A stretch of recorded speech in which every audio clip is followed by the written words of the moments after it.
준호야, 엄마는 내가 이런 짓을 할 줄은 상상도 못했다. 엄마가 평생 지켜온 이 집을 내 실수 덮으려고 내놓으려고 하다니? 여기는 가족의 집이지, 내가 이용할 도구가 아니야. 덮으려고? 엄마는 내가 이렇게 되고 싶어 했다고 생각해? 엄마는 내가 견디고 있는 압박에 대해 뭘 알아? 엄마 눈에는 항상 민호만 착하고 완벽한 아들로 보이지 않았어. 나는 엄마 눈에 한 번도 충분히 좋게 보인 적이 없잖아. 너는 엄마가 얼마나 가슴 아픈지 알아? 엄마는 내가 최고가 아니어도 괜찮아. 하지만 엄마는 내가 정직하게 바랐어. 그리고 이 가족이 내 자존심을 살리기 위해 짓밟힐 수 있는 곳이 아니라는 걸 깨달았으면 좋겠어. 그날 저녁, 평소처럼 조용한 집안에서 우연히 거실에서 들려오는 격한 말다툼 소리에 발걸음을 멈췄습니다. 문틈 사이로 들려오는 목소리, 시어머니와 시누이가 무엇인가를 두고 격렬하게 논쟁하고 있었습니다. 그리고 그 순간 제 귀를 의심하게 만든 한마디가 들렸습니다.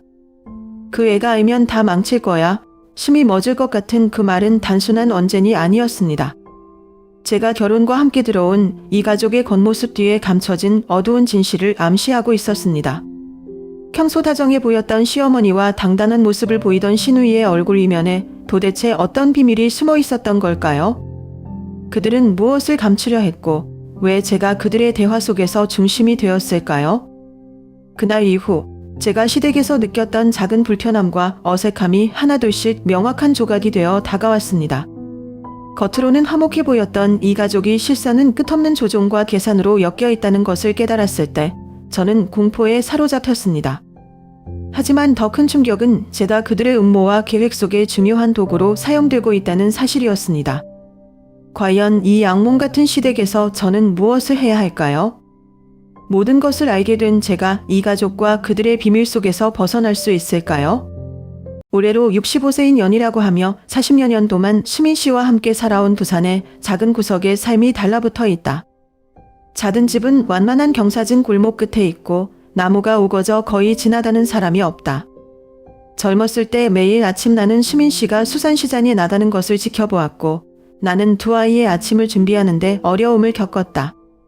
그 집은 그날따라 항상 준호와 민호의 웃음소리가 울려 퍼졌다. 저는 세세하게 기억합니다. 창가에 놓인 작은 식탁, 민호가 형과 마지막 달걀 프라이를 놓고 다투던 그 작은 식탁, 또는 준호가 매일 밤 한자를 연습하던 그 오래된 구름 의자. 지금도 골목은 여전히 조용하고 오후에는 햇빛이 나무들 사이로 춤을 추지만 집은 더 조용하다. 준호는 서울에서 결혼해 1년에 두세 번밖에 돌아오지 못했고 민호는 같은 도시에 살면서도 경원일이 바빠 좀처럼 방문하지 못했다. 한 번은 집 근처 이웃인 김 아저씨가 그렇게 성공한 두 아이를 갖게 되어 행복하다고 말하는 것을 들었다. 나는 미소를 지으며 대답했지만 마음은 다시 가라앉았다. 행복해요. 그들이 자라서 성공을 거둔 것은 사실이지만 나는 그들이 여전히 나와 함께 모여 애교가 많은 어조로 나를 엄마라고 불렀던 시절을 기억하지 않을 수 없다. 최근에는 주로 아침에 잠을 보러 가는데 주로 지인들을 만나 세 마디씩 이야기를 나눈다. 어느 날 골목 상점의 여주인이 나에게 물었다. 연희 씨, 준호 씨, 민호는 어떻게 지내나요? 아저씨 보러 갈래? 나는 웃으며 그들이 괜찮다고 말했지만 사실 준호가 전화를 안 한 지 몇 달이 되었다. 민호는 가끔 들르지만 항상 전화가 걸려오기 때문에 서두르기도 한다. 한 번은 제가 만든 밥그릇을 먹기 위해 앉았을 때 갑작스런 응급 상황 때문에 바로 일어서야 했습니다. 나는 그의 마른 뒷모습만 보고 한숨을 쉬었다. 이 이야기들은 별거 아니지만 저에게는 제 여가 시간에 제 자신을 떠올리게 하는 작은 기억들이에요. 시간이 너무 빨리 흘러서 가끔 그 아름다운 날들이 언제 돌아올까? 라고 자문한다. 아닐지 모르지만 언젠가는 아이들의 웃음이 이 작은 집에 다시 울리기를 바랍니다. 한 번만 더 해도 마음이 좀 따뜻해지기에 충분해요. 3월의 어느 날 오후, 부산은 쌀쌀하지만 맑았다. 아침부터 준비를 다 해놔서 기억이 생생하다. 나는 시장에 가서 고기 한 조각을 고르고 어린 야채와 약간의 건어물을 샀다. 준호가 정오쯤에 집에 온다고 전화를 해서 나는 하루 종일 안절부절 못했다. 오랫동안 이 집은 가족 모두를 맞이할 기회가 없었다. 나는 어릴 때부터 준호가 좋아했던 김치찌개, 알록달록한 비빔밥, 따끈따끈한 빈대떡까지 일일이 정성 들여 요리했다. 준호가 들어왔을 때 나는 기쁘기도 하고 놀라기도 했다. 그는 점잔을 차려입었지만 얼굴에는 피곤한 기색이 역력했다. 그의 미소조차 어색하다. 일이 너무 바빠서 감히 많이 묻지 못할 것 같다. 온 가족이 식탁에 앉아 수민 씨는 평소처럼 조용히 작은 소주잔을 들이켰다. 준호에게 생선을 하나 집어줬더니 젓가락도 대지 않고 고개만 숙여 감사했다. 그리고 젓가락을 내려놓았고 목소리는 낮고 진지했습니다. 엄마, 이 집을 팔아야 해요. 아이와 함께 살기 위해 서울로 이사했다. 여기가 불편해요. 엄마 걱정은 안 돼요. 나는 놀라서 내 귀를 믿지 않았다. 이 집은 저와 수민이가 젊었을 때부터 손수지었던 집입니다. 이 격들은 격돌 하나하나가 우리 가족의 추억을 간직하고 있다. 나는 당황함을 감추지 못한 채 준호를 바라보았다. 하지만 어머니는 평생 여기서 살았습니다. 왜 엄마가 떠나길 바래? 준호는 숨을 깊이 들이쉬고 그의 눈빛은 단호함과 약간의 짜증이 섞였다. 엄마 생각해봐. 이 집은 낡았고 수리하는데 비용이 많이 든다. 최근에 이 동네에서 도난 사건이 몇 건 있는데 엄마 무섭지 않아? 서울에 오면 아빠를 돌보기가 편할 거야. 또한 그곳은 좋은 병원과 충분한 생활 조건을 갖추고 있다. 엄마한테만 잘 해주고 싶어요. 준호의 말이 내 마음에 침을 뱉었다. 나는 수민 씨를 훑어보았지만 그는 여전히 조용히 술을 마시며 목소리를 내지 않았다. 나는 침착하려고 애쓰며 준호를 돌아보았다. 준호야, 내가 날 걱정하는 거 알아? 하지만 엄마는 이해가 안 가. 왜 내가 여기서 멀리 떨어져 있는 게 더 안전할 거라고 생각해? 어머니는 단지 집을 위해서가 아니라 추억 때문에 여기에 계신다. 엄마와 아빠와 아이가 행복하게 살았던 시절을 위해. 서울은 크지만 엄마에겐 낯선 곳 같아. 준호는 조용히 책상을 내려다보았다. 그리고 나서 그는 나를 침묵하게 만드는 한 가지를 입에서 내뱉었다. 사실, 엄마, 저는 재정적으로 어려움을 겪고 있어요. 이 집을 팔면 엄마가 한몫 봐줄 수 있을 텐데. 당하는 공기가 멈춘 것 같았다. 수민 씨가 고개를 들고 예리한 눈빛으로 준호를 바라본다. 무슨 말을 해야 할지 모르겠어요. 가슴이 조이는 것 같아요. 알고 보니 그가 나를 서울로 옮기기를 원하는 이유는 단지 내 걱정 때문만은 아니었다. 나는 침착하려고 노력했지만 젓가락을 들자 손이 떨렸다. 대화가 그 어느 때보다 긴박해졌다. 준호는 내가 승낙하면 잘 될 것 같다며 황급히 설념을 덧붙였다. 하지만 내 마음은 실망과 고통으로 가득 차 있었다. 그날 저녁 준호는 내가 기대했던 대로 밤을 새지 않고 일찍 떠났다. 나는 그의 뒷모습이 사라지는 것을 지켜보면서 무언가가 영원히 변했다는 것을 느꼈다. 이 집, 이 가족, 그리고 준호 모두 예전 같지 않은 것 같다. 그날 저녁 나는 식탁 앞에 앉아 밥상이 그대로 있는 것을 보고 마음이 무거웠다.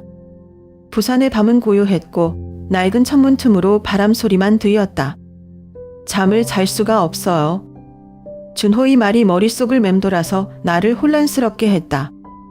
다음날 아침 일찍 커튼 사이로 옅은 햇빛이 들어오기 시작했을 때 나는 민호를 부르기로 결정했다. 담직 직후 집에 도착한 민호는 피곤한 표정이었지만 걱정스러운 눈빛으로 흰 블라우스를 그대로 입고 있었다. 준호의 제안부터 재정난에 대한 인정까지 이야기 전체를 털어놓자 민호는 한참 동안 침묵했다. 그러다가 갑자기 그가 탁자에 세게 손을 부딪혔고 날카로운 메아리가 나를 놀라게 했다. 어떻게 감히 그럴 수 있죠? 엄마 집이지, 형 집 아니야.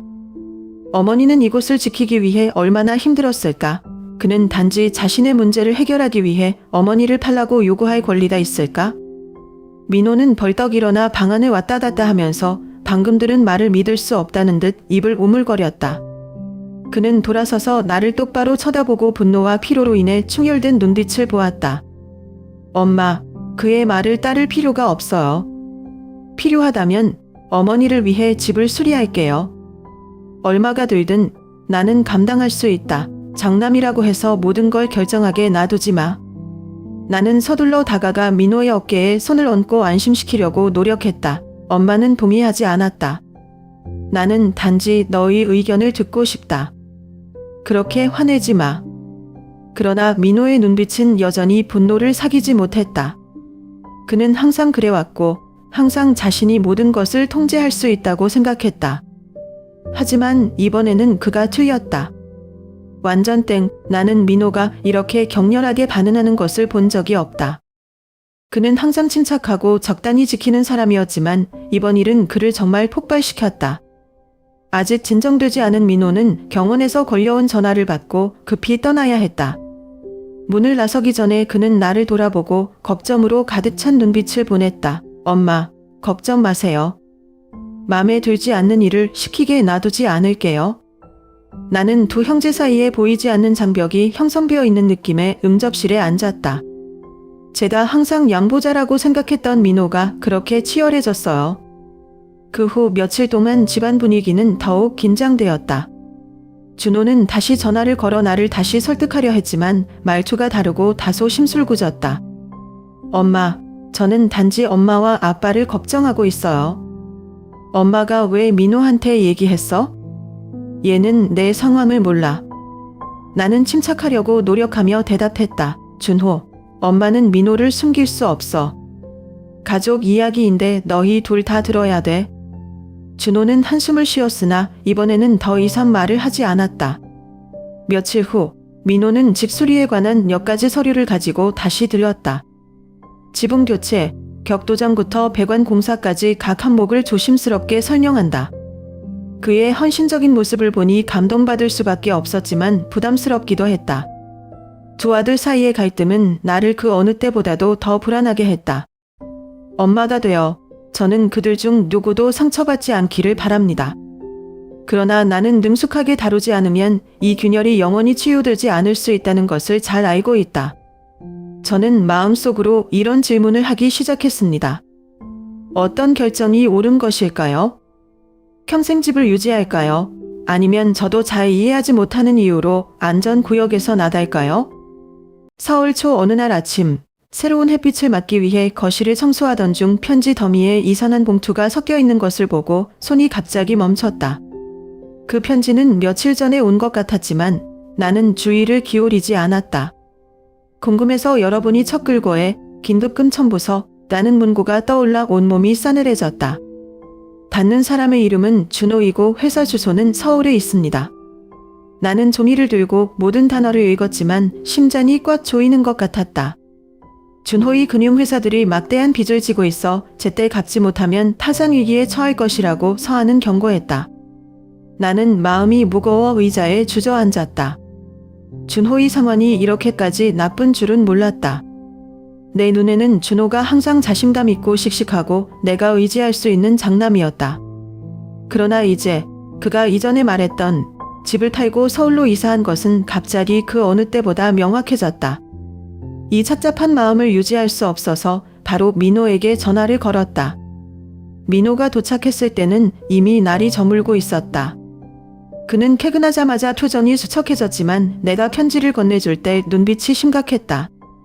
읽고 난 민호는 무겁게 한숨을 쉬며 차분하지만 조금 피곤한 목소리로 말했다. 저는 오랫동안 이 일을 의심해왔습니다. 그는 몇 년 전부터 태도를 바꿔서 항상 다급한 태도를 취했다. 그러나 그는 결코 솔직하게 말하지 않는다. 제 추측컨대 그가 엄마가 집을 탈기를 원하는 이유는 바로 이 빚을 갚기 위해서인 것 같아요. 그 말을 들으니 가슴이 찢어지는 것 같았다.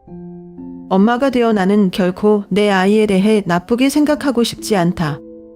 하지만 손에 든 편지와 민호의 말은 진실을 피할 수 없게 만들었다. 준호는 엄마에게 아무 말도 안 했어요. 나는 눈이 물퉁불퉁해 중얼거렸다. 만약 그가 정말로 어려움을 겪는다면 왜 그는 어머니에게 솔직하게 말하지 않나요? 나는 그를 탓하지 않는다. 나는 단지 모든 것을 이해하고 싶을 뿐이다. 민호는 내 옆에 앉아서 내 어깨에 손을 얹었다. 그의 목소리는 부드러우면서도 단호했다. 엄마가 그를 사랑하는 거 알아요.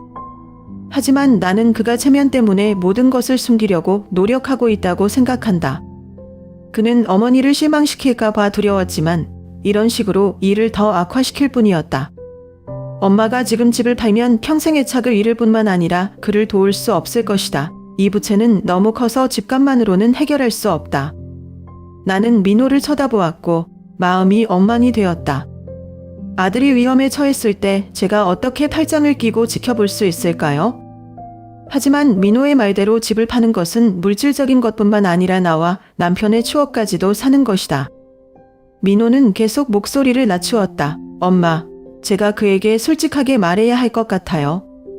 이대로 가다다는 출구가 없는 소용돌이에 우리 온 가족이 휘말릴 것이다. 엄마 혼자 다 짊어지지 마요. 나는 고개를 끄덕였지만 마음은 여전히 무거웠다. 제 가장 큰 자랑거리였던 아들 준호를 어떻게 상대해서 서머니 그렇게 나쁜가요? 그날 밤 저는 잠을 잘 수가 없었어요. 준호 형 모습만 생각하면 눈물이 잘 안 나더라고요. 그는 한때 제 앞에 서서 밝은 미소와 높은 점수를 받은 아이였습니다. 하지만 지금은 상상도 못했던 압박감을 느끼고 있는 것 같다. 나는 조상들의 재단을 올려다보며 조용히 기도했다. 좋은 결정을 내릴 수 있는 힘을 주세요. 우리 가족이 무너지지 않게 해주세요. 그날 저녁 날씨는 어두웠고 바다에서 불어오는 바람은 평소보다 더 추웠다. 나는 거실에 앉아 노란 불빛이 낡은 나무 탁자에 내려앉았고 마음을 어지럽히고 준호를 불러내서 이야기를 나누기로 했다. 이 대결이 쉽지 않을 거라는 걸 알지만 그렇게 길게 미끄러지는 걸 가만히 보고만 있을 수는 없어요. 생각보다 준호가 집에 늦게 도착해서 약간 당황한 모습이에요. 내다빗 독촉 편지를 꺼내자 그의 얼굴이 스쳐갔지만 곧 편지를 들고 갈기갈기 찢은 다음 목소리를 냈다. 엄마, 내 일에 간섭할 필요 없어요. 회사를 살리기 위해 모든 것을 하고 있는데 엄마는 이해하지 못해요. 준호의 말이 칼처럼 가슴을 찔렀다. 나는 침착하려고 노력했지만 모든 말에서 상처가 솟구쳤다. 이해가 안 돼. 그럼 왜 감히 엄마에게 말하지 못하니? 빚을 갚기 위해 이 집을 가지려고 하는데 어머니의 의견을 묻지 않으시겠어요? 이곳은 엄마가 평생 살아온 곳이고 아버지와 아들이 힘들게 지켜온 곳이다. 엄마가 쉽게 떠날 수 있을 것 같아. 준호가 타짜를 세게 내리치자 방 안의 공기를 더 답답하게 하는 듯한 귓불의 메아리가 들려왔다. 그는 큰 소리로 말하고 참으려는 것처럼 눈을 붉혔다. 엄마는 항상 민호를 편애해. 그는 항상 내 눈에는 착한 아이지만 나는 내가 겪고 있는 압박감을 이해하지 못한다. 회사 전체가 당신을 믿어요. 엄마 도움이 필요한데 오빠 편이에요. 그때 마침 오지 말라고 문자 보냈던 민호가 갑자기 문에 나타났다. 그는 거기 서서 준호가 방금 한 말을 전부 들었고 차분했던 그의 얼굴에는 노여움이 역력했다. 민호는 단호하지만 분노에 찬 목소리로 방으로 걸어 들어갔다. 저는 어머니에게 집을 팔도록 강요할 권리가 없어요. 이곳은 당신 회사도 아니고 당신이 명령할 수도 있는 어머니는 아니다. 준호는 짜증 섞인 목소리로 말을 돌렸다. 너는 뭘 알아? 당신은 10여 명의 직원을 위해 밥과 돈을 챙기는 사람이 아니다. 넌 항상 엄마의 보호를 받고 있어. 난 어때? 나는 결코 내 생각을 말할 권리가 없었다. 말이 오락가락한다. 세상 그 무엇보다 사랑하는 두 형제, 두 자녀는 이제 낯선 사람처럼 마주보고 서 있다. 나는 민호가 한 걸음 더 나아가는 것을 보았고 손은 준호를 가리켰고 목소리는 분노로 떨렸다. 그는 항상 모든 사람을 비난합니다. 하지만 이건 가족이 아니라 당신 때문이에요. 잘못했다면 어머니를 끌어들이지 말고 스스로 책임을 지세요. 준호는 더 이상 참지 못하고 민호의 어깨를 힘껏 밀어 거실 책상이 흔들리면서 물 한 잔이 땅에 떨어져 부서졌다. 내가 나보다 낫다고 생각해. 항상 아는 척하지만 넌 날 몰라. 민호는 지지 않고 준호를 밀어붙였다. 두 형제는 말다툼을 벌이며 손을 밀어서 집의 평화로운 공간을 혼란스럽게 만들었다. 더 이상 참을 수 없어서 소리를 질렀고 억눌린 감정으로 목이 쉬었다. 그만해. 이것은 이 집에서 아이들이 서로를 대하는 방식이 아닙니다. 둘은 깨어난 듯 나를 돌아보았다. 나는 지금 지저분한 방 한가운데에 서서 두 아들을 바라보고 있는데 눈물이 그렁그렁하다. 준호, 민호, 너희 둘이 이렇게 싸우는 걸 보고 엄마가 얼마나 속상했는지 알아? 무슨 일이 일어나든 우리는 여전히 가족이다. 가족은 아이들이 서로를 비난하는 곳이 아니라 함께 모든 것을 해결할 방법을 찾는 곳이다. 준호는 고개를 숙이고 두 손을 꼭 잡았다. 민호는 여전히 치밀어 오르는 분노로 애써 삼키려는 듯 조용해지며 눈빛을 떨어뜨렸다. 나는 의자에 앉았고 목소리는 피곤했지만 진심이었다. 준호, 내가 곤란하다면 나는 너를 도울 준비가 되어 있어. 하지만 이 집을 팔아서가 아닙니다. 이것은 단지 재산이 아니라 어머니와 아버지의 평생이다. 도움이 필요하면 솔직하게 말해 모든 것을 이렇게 만들지 말고. 당은 침묵으로 잠겨 있었고 바깥에서 바람소리만 조용히 밀려들었다. 그 순간 나는 집뿐만 아니라 가족의 유대감이 균열의 위험에 처해 있다는 것을 깨달았다. 너무 늦기 전에 모든 것을 회복할 수 있을까? 그날 저녁 말다툼 끝에 겨우 평정을 되찾는 사이 막내 며느리인 지원이 갑자기 집 안으로 들어왔다.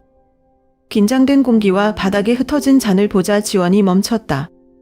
그의 걱정스러운 눈빛이 나를 스치고 지나갔고 민호와 준호를 쳐다보았는데 둘 다 여전히 긴장된 표정을 짓고 있었다. 지원은 말을 많이 하지 않고 재빨리 다다다 민호의 어깨에 손을 얹고 부드럽게 아이를 구석으로 끌어냈다. 잠깐 나다서 숨 쉬어. 더 이상 나빠지지 않게 해. 민호는 한숨을 내쉬며 내 시선을 피하며 고개를 숙인 다음 마지못해 문 밖으로 나갔다. 지원이 나를 돌아보았고 부드럽고 확신에 찬 목소리로 말했다. 엄마, 우리랑 잠시 같이 살아야 할 것 같아요. 거기는 더 조용하고 엄마는 두 형제의 스트레스 없이 더 명확하게 생각할 수 있다. 지원이의 제안에 조금 놀랐어요. 그녀는 항상 부드럽고 가족 문제에 거의 간섭하지 않지만 오늘은 강한 척합니다. 내가 대답하기 전에 준호는 갑자기 코웃음을 쳤고 다만의 짓궂은 웃음소리가 울려 퍼졌다. 그러니까 당신도 어머니가 가족에게 기울기를 원하겠군요. 그렇죠? 너희 가족 전체가 어머니가 나를 의심하게 만드는 것만 잘하지. 그렇지? 지원은 흔들림 없이 침착하게 준호를 바라보았다. 그녀의 목소리는 부드러웠지만 한 글자 한 글자가 무거운 공간에 꽉 박히는 듯했다. 준호 오빠, 저는 누구의 편도 아니에요. 나는 단지 어머니가 행복하기를 바랄 뿐이지 이런 무의미한 싸움 사이에 서 있는 것이 아니다. 가족은 사람을 위한 것이지 쟁탈을 위한 것이 아니다. 준호는 눈을 가늘게 뜨고 지원을 쳐다보며 무슨 말을 더 하려다가 돌아서며 주먹을 불끈 쥐며 눈빛을 돌렸다. 방 전체가 무거운 침묵에 잠겼다. 나는 한숨을 쉬며 의자에 앉았다. 지원아, 고맙지만 내가 여길 떠나면 모든 게 안 풀릴 거야. 이곳은 어머니의 집이고 어머니가 가족의 문제에 직면해야 하는 곳이기도 합니다. 엄마가 도망가면 포기한 거야. 지원이 다가와 내 앞에 무릎을 꿇고 이해심이 가득한 눈빛. 엄마가 두 형제를 사랑하는 거 알아요. 하지만 엄마도 자신을 생각해야 한다. 나는 엄마가 이 갈등들 속에 계속 갇혀 있기를 원하지 않으며 더 이상 없어야 할 일에 대해 상처받는 것을 원하지 않는다. 나는 엄마가 즉시 결정을 내려야 한다고 말하지 않지만 당신은 두 사람의 압박 없이 생각할 시간이 필요합니다. 지원의 말은 생각나게 했지만 내가 대답을 하기도 전에 민호가 돌아와서 분노로 얼굴이 붉어졌다. 지원이를 쳐다보더니 저에게로 돌아섰습니다. 엄마는 아무데도 갈 필요가 없다. 이것은 어머니의 집이고 우리는 여기서 모든 것을 해결할 것입니다. 오빠가 계속 엄마에게 압력을 가하게 놔둘 순 없어요. 준호는 이내 분노에 찬 눈으로 고개를 돌렸다. 모든 것을 결정할 권리가 있다고 생각하세요? 엄마와 나 사이야 너와는 상관없는 일이야. 지원이 서둘러 일어서서 두 형제 사이를 가로막고 강경한 어조로 말했다. 충분해. 당신 둘 다 멈춰요. 이건 문제를 해결하는 방법이 아니야. 당 전체가 다시 긴장된 침묵에 빠졌다. 나는 앞에서 세 사람을 보고 마음이 울렁거렸다.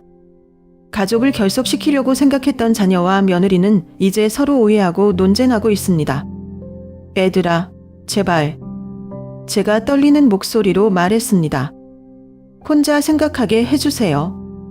집에 가서 진정하세요. 이건 하루아침에 결정할 수 없는 일이야. 준호와 민호는 둘 다 조용했지만 아무도 눈을 마주치지 않았다.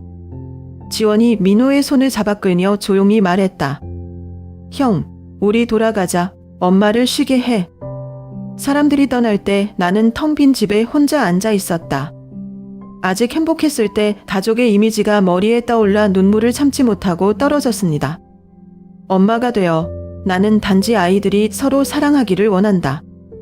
하지만 이제 제가 이 균열들을 치유하기 위해 무엇을 할 수 있을까요?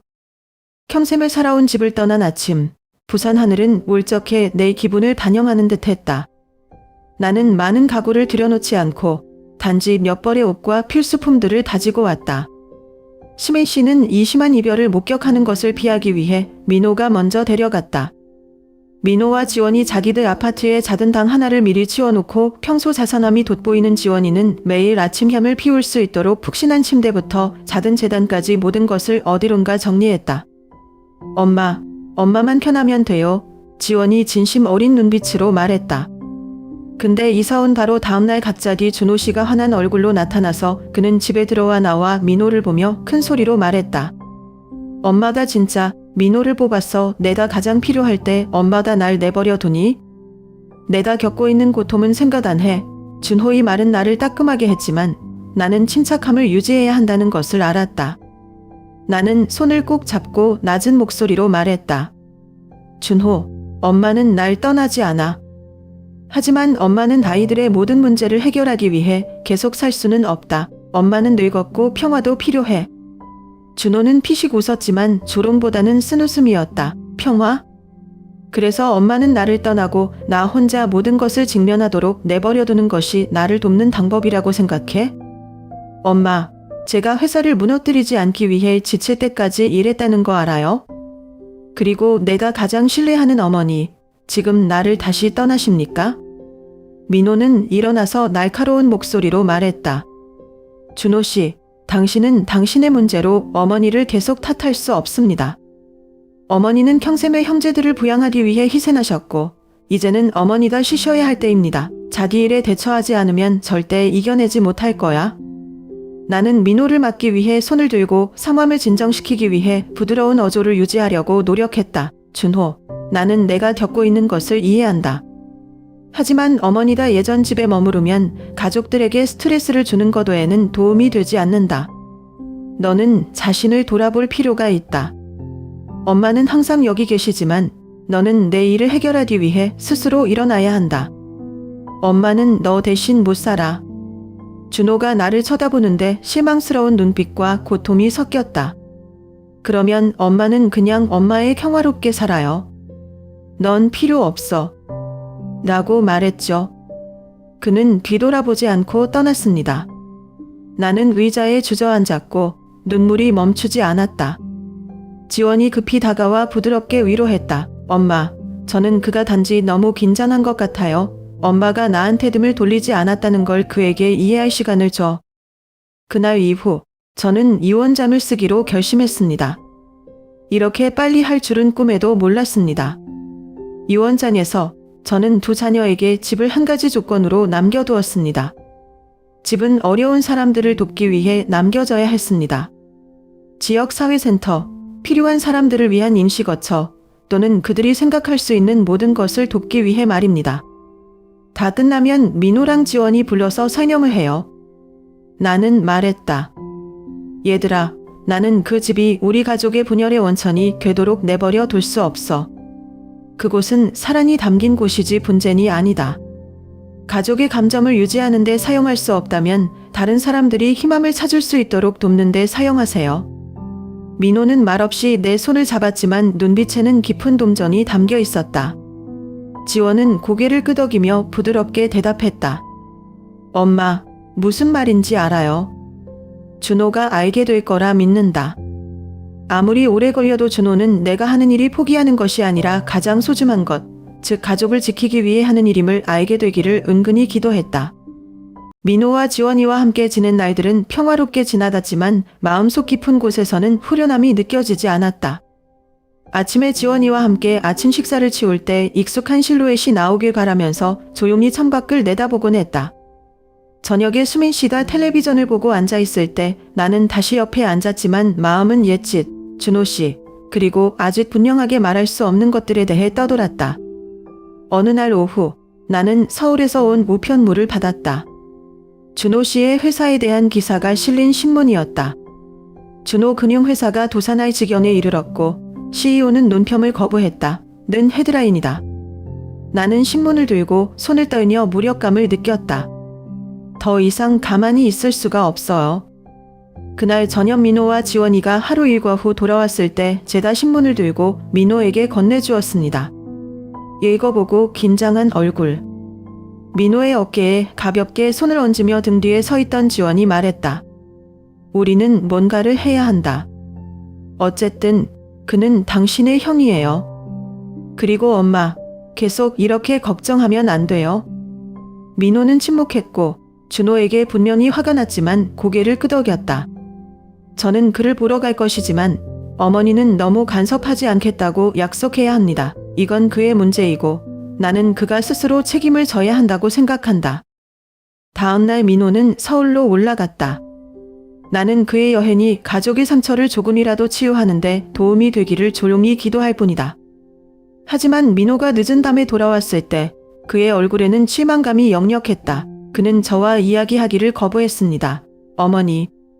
그는 모든 것이 통제되고 있으며 누구의 도움도 필요하지 않다고 말했다. 민호는 무력한 눈빛으로 한숨을 쉬었다. 하지만 엄마, 저는 그가 정말 괜찮지 않다는 느낌이 들어요. 너무 피곤해 보여요. 거의 지쳐 보여요. 거기까지 들으니 나는 가만히 있을 수가 없다. 민호, 엄마는 준호를 만나야 해. 엄마가 되면 엄마는 아이가 혼자서 모든 것을 직면하게 할 수 없다. 지원이 끼어들어 상냥하지만 결의에 찬 목소리로 어머니다 그렇게 결정하시면 제가 같이 갈게요. 라고 말했다. 그냥 두고 갈 순 없어. 이틀 후에 우리는 서울로 올라갔다. 나는 그 아침이 흐리고 가랑비다 온 거리에 살짝 뿌려진 것을 생생하게 기억한다. 준호 씨 사무실로 들어서니 싸늘하고 긴장감이 감돌았다. 그는 책상 뒤에 앉아 나를 보았을 때 올려다보았고 그의 눈빛은 놀라움과 약간의 분노가 섞였다. 엄마는 여기 왜 왔어? 괜찮다고 했잖아. 나는 다다다서 책상에 손을 얹고 목소리가 떨렸지만 단호했다. 준호, 엄마는 내가 괜찮다고 믿지 않아. 너 좀 봐. 너 완전 말랐고 눈 다크서클. 나는 내가 너무 많은 짐을 지고 있다는 것을 알지만 혼자 그것을 할 필요는 없다. 너는 온 세상을 어깨에 짊어질 필요가 없어. 준호는 돌아서서 목맨 목소리로 엄마가 그냥 징징대는 소리 들으러 왔어. 어머니의 연민은 필요 없어요. 이것은 연민이 아니라 당신에 대한 어머니의 사랑입니다. 라고 나는 뺨에 눈물을 흘리며 대답했다. 엄마한테 화낼 수도 있고 미워할 수도 있지만 엄마는 내가 무너지는 것을 지켜볼 수 없다. 가족은 서로를 숨기거나 비난하기 위한 것이 아니라 나누기 위한 장소이다. 준호 조용히 해. 말없이. 조용하지만 확실한 지원 목소리. 형, 엄마는 항상 당신에게 가장 좋은 것을 원한다. 엄마를 계속 밀어내면 후회할 거예요. 우리가 고칠 수 있는 기회야. 가족이 무너지지 않게. 결국 준호는 울음을 터뜨렸고 몇 년 만에 처음으로 아들이 이렇게 허약해 보이는 것을 보았다. 그는 고개를 숙이고 목이 메어 말했다. 엄마, 죄송해요. 제가 틀렸어요. 너무 무서워서 어떻게 해야 할지 모르겠어요. 나는 준호를 껴안았고 그동안 마음속에 가졌던 고통의 일부를 덜어낸 기분이었다. 우리 가족은 고칠 것이 많이 있지만 적어도 이것은 모든 것이 제자리로 돌아가기 위한 시작이다. 마음속으로 나는 속으로 우리 가족이 평화를 되찾게 해주세요. 라고 기도했다. 늦어도 우리가 함께 할 수만 있다면 모든 것을 이겨낼 수 있다.